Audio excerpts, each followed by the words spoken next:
What's up, guys? So we are here in Archeworld. Let's talk about the auction house and how you get to it. Press P for those that want to know, or you can also just go down here to the convenience tab and go up to auction house. But the big thing is this is completely changed. So the auction house uses a cryptocurrency called Blue Salt token. And you'll notice you have a currency down here, BLST, and it tells you how much you owned. This is the alpha, so things will change slightly, translations and things like that, obviously. But overall, this is the biggest component of Archeworld and what makes it so different from Archeage, the other mmorpg by XL Games. Everything is bought and sold with this cryptocurrency. You earn it by selling things on the auction house. That's the only way currently that you can actually earn this cryptocurrency. So what you're gonna have to sell is you're gonna have to sell stone, you're gonna have to sell wood, you're gonna have to sell logs. Anything that you can earn in game, you can potentially sell to another player and earn the Blue Salt cryptocurrency. Or you could always just do the easy way and go and buy it off the exchanges and pay, real life money. But for the most part, people are going to be selling goods in game to earn the cryptocurrency. They said at max, you're going to be able to cash out 1,000 Blue Salt per day to the exchange and cash that out for real life money.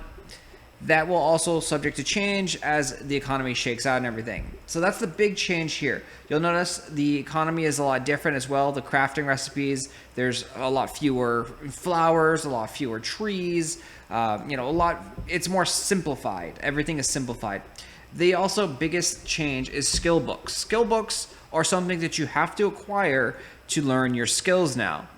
So if we take a look, every class, all their skill books are going to be on the auction house because they're going to drop from monsters, and you're going to get a defense spell, and you're not a defense character. So you're like, I got to go sell it. So you put it up on the auction house, and you sell it to someone who's actually playing the defense tree. And that's how the game cycle works here. Most of the interactions on the auction house will be done via skill books, at least for the first month or so of the game's life.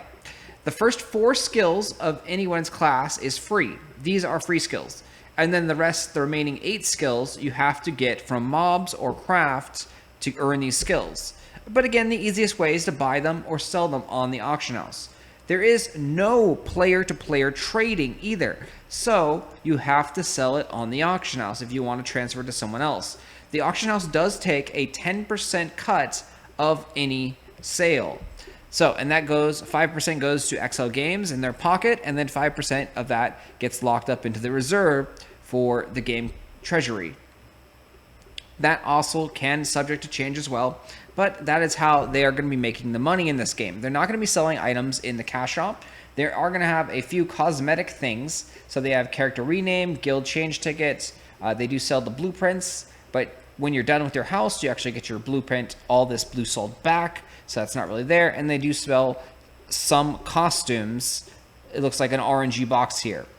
So the cash shop is very, very bare. They are not selling stuff in the cash shop. That's what they've said. All their money is going to be coming through the auction house. And they're going to be making a lot of it, in my opinion, because every sale, 10% is a whole bunch. So let's take a look at something here. These are the cheapest skills up here. They're listed for about 5 Blue Salt currency. And let's take a look at the sales history. You can see this is an alpha, which had about 1,000 players testing. And the sales were pretty low, but think about this. There's 10 classes, 10 skill trees, so 8 skills each.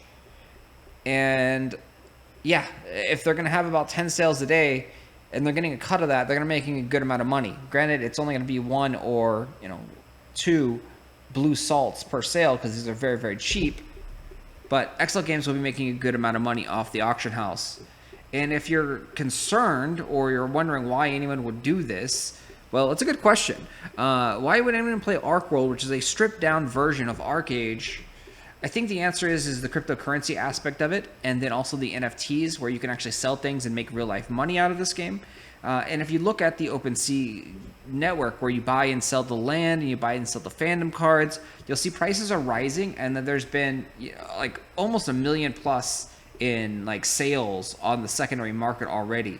So the game may not be for you. It's not going to be for a lot of people. It's not going to be for a lot of MMORPG fans, but this will have an audience. This definitely will have a core group of people that want to play and farm this game for cryptocurrencies and play to earn aspects. So yeah, like if it's not for you, it's not for you. If it is, hey, you can have a good time and you can actually potentially make some money out of here. But let's keep on going here without a little tangent there. So to list something on the auction house, you have to be level 30. Just like before, and then you're going to be using gold as your registration fee. You pay 1% of the listing price, which is kind of awkward. So if like you put it up for 1 blue salt bundle, you're going to end up paying 1 silver. So if you do 10, it's going to end up being 10 silver, 100, 1 gold, 1,000, 10 gold, and so forth. So the gold is the only use. This is the only use for gold, really. You do use a little bit of gold to buy some basic materials, some basic potions, to build a house, and to buy some of the very basic stuff. But the majority of your gold is going to be spent on the auction house. So gold is not used for anything else as of now in the alpha. This could change, obviously, and yeah, it might change in the future. But so what people have done, and what is very, very smart and wise, is that for the expensive skill books, so we have some skill books, for example. This one's 1,200, 1,155, and so forth. So a lot of these are 1,000, blue salt for these skill books. Very, very expensive. If you take a look at the chart, you'll see that the lowest prices are about 5 or 20, like 10. Sometimes the price looks like it's really, really low. And like I said earlier, there's no player-to-player trading. So what people did is they made an agreement, made an arrangement, or have a friend or a buddy, and they told them, hey, get on, we're going to put this up right now for 5 or 10 to transfer it to you. So that's how you can transfer items to another player, is by having 2 accounts right at the same time. List one, buy it right that second, split second, boom, done. That opens up a very interesting amount of gameplay, because someone else could snipe your auction, like snipe your item. And if they're scanning the auction house and just like, oh, they could get lucky and find your exact item for 5 blue salts, and then they could go ahead and flip it for 100 or 500 or 1,000 blue salts. So that is a very, very interesting aspect, because you can sort of trade items through the auction house like that, and we're seeing a lot of that happen in the auction house, and that's why the sales graphs are so just wacky right here. Generally though, what you want to go by for the sales of items in game is the highest priced. That's going to tell you the true actual price that people are paying. And of course you have to check the auction house to see what is listed. If someone did pay 1,000 blue salt yesterday, but there's a cheaper one for 500 on the auction house, no one in their right mind is going to buy yours for 1,000. So you definitely got to undercut. Where, I said earlier that everything's about gold listing. So you can actually kind of PvP other players like this, and you can, undercut and make them waste their gold. It's not as damaging as before, but you're definitely going to see some interaction there where people are undercutting, and a very, very much drama-based economy, because undercutting. Also, same thing, buying something up and monopolizing a skill or certain items. That is always going to be a thing. And yeah, gold ended up becoming plentiful in the alpha, because some items NPC vendor sell price was very, very high. The Rift mob drops that they gave you were very, very high. So hopefully they do change that and adjust that. And if gold is actually a scarce resource, then manipulation on the auction house becomes a lot harder, and it definitely makes it a more fair and enjoyable game and environment, in my opinion. Anyway, that's the auction house there. If you have any questions or comments, post them down below. Love to hear from you guys. Thanks for watching as always. See ya.